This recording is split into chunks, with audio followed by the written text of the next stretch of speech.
In 2018, the Journal of Personality and Social Psychology published an article called Deep Neural Networks Are More Accurate Than Humans at Detecting Sexual Orientation from Facial Images. And I read this article on the Stanford University website. So the interesting thing about this, first, what was the motivation behind trying to figure that out in the first place? The abstract of the paper is as follows. We show that faces contain much more information about sexual orientation than can be perceived or interpreted by the human brain. We use deep neural networks to extract features from 35,326 facial images. These features were entered into a logistic regression aimed at classifying sexual orientation. Given a single facial image, a classifier could correctly distinguish between gay and heterosexual men in 81% of the cases, and in 71% of the cases for women. Human judges achieved much lower accuracy, 61% for men and 54% for women.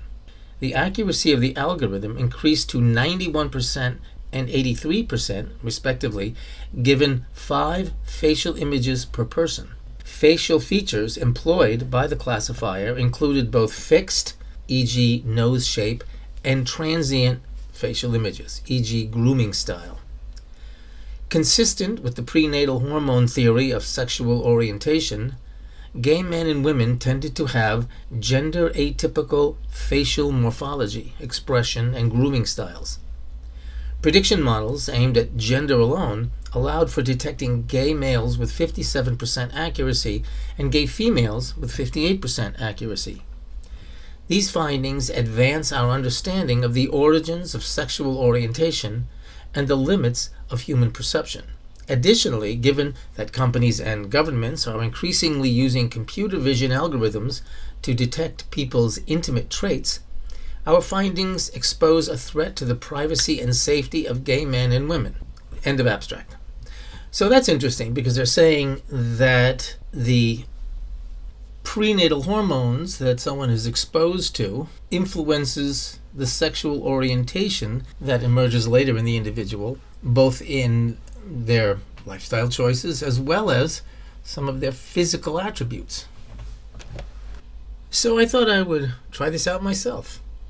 And I installed the Python-based software called Stable Diffusion, which is open source and freely downloadable, which is an AI image generation system, which was trained on billions of images.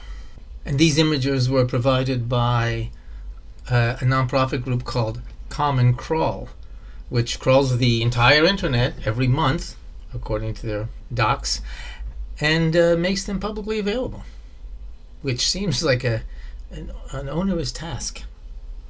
Petabytes of data. I don't know what percentage of this data set represents faces, but I would bet it's a pretty healthy number given the popular obsession with people taking pictures of themselves and posting them all over the internet.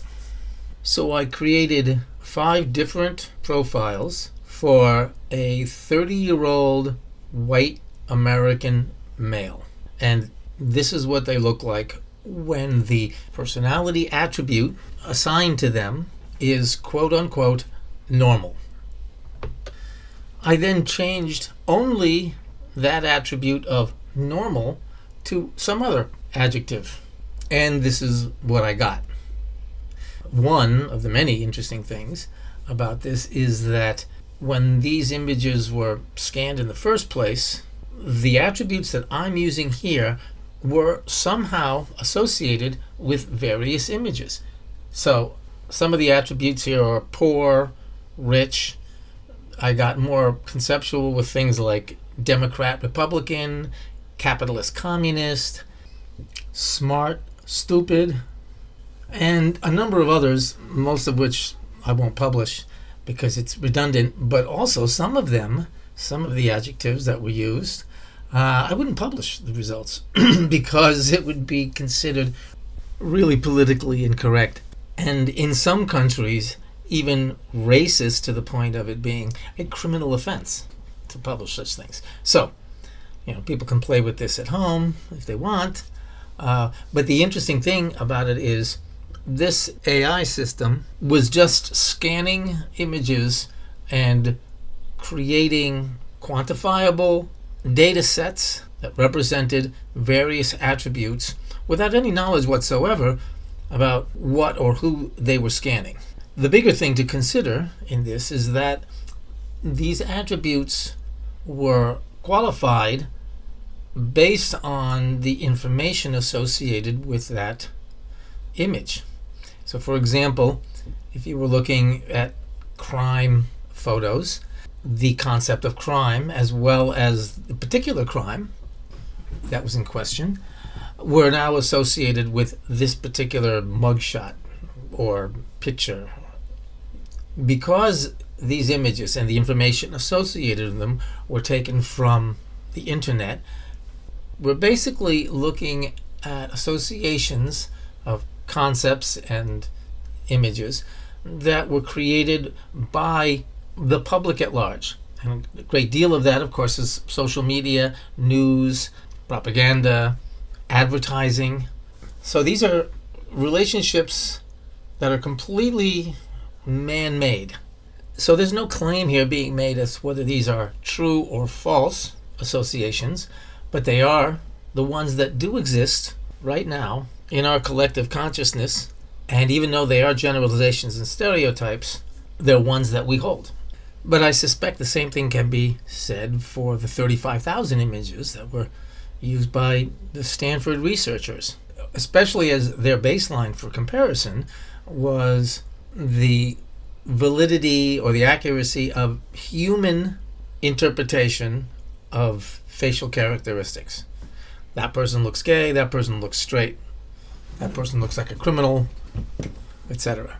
Now, when I look at these, some of them look pretty accurate.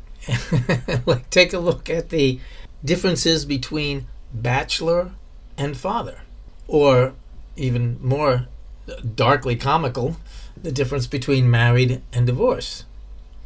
Having been all four of those, I can attest to the accuracy of these images. And some of these pairs can be perhaps a little insightful. For example, if we look at the difference between capitalists and communists, they have a very similar vibe. And they're the only pair where both have facial hair, but specifically goatees with a close cropped beard as well. Now, that could be because, certainly on the communist side, communists are much more visible in countries where facial hair is more popular. When I compared gangsters to mobsters, it was really interesting to see the difference, and very clearly it was a media-driven difference.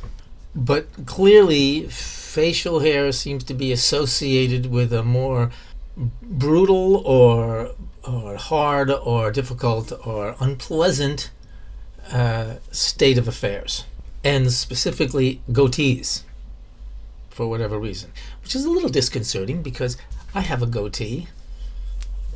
So maybe there's an ANCAP commie hiding in me somewhere.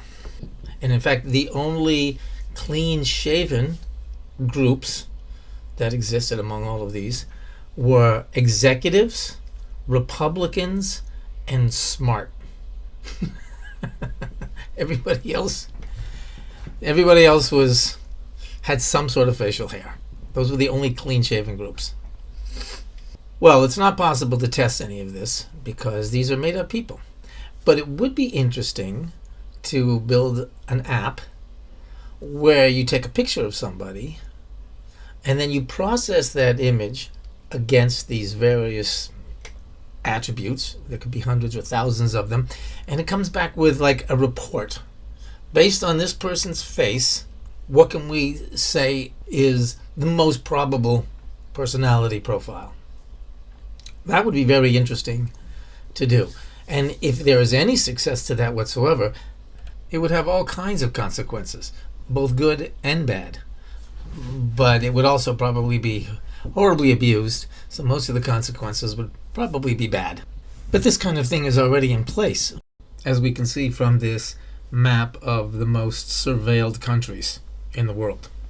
So this is the future. This is inevitably going to go there.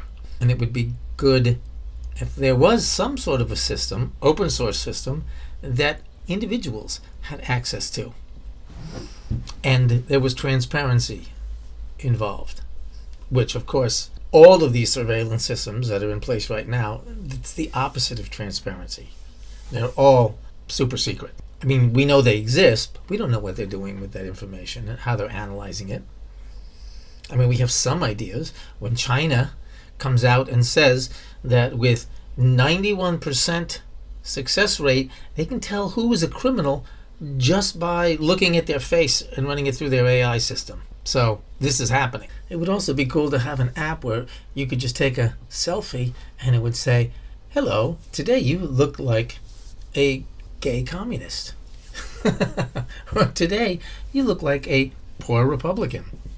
That would be a handy tool if you wanted to game the system. Maybe I'll look into building such a thing.